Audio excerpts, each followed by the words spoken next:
Hello, today I'm going to show you how to change the language of your Epson ET-2850 printer. It's the same style with the L4260.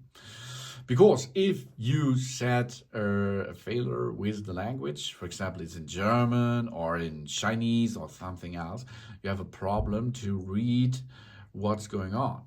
In this step, we will now perform this without the language behind this. First step is push the home button. This will brings you to copy all time. Okay, copy, because copy is the main feature because it's a 3-in-1 device. If you are at copy, you go left, left, left, left, 4th time left, and then you can see this little star. Okay, this little star is settings.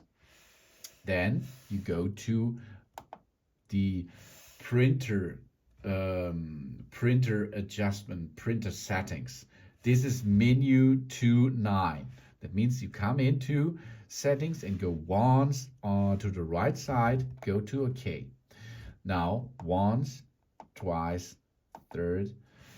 Here we are. We are at language now. Okay, language, choose from, and then you can switch to your preferred language as you like. You can see a lot of language are available. Ruski, Polski, Slovensky, Spanish. Is there English available? I don't see it. Did you see it? Dansk, English here.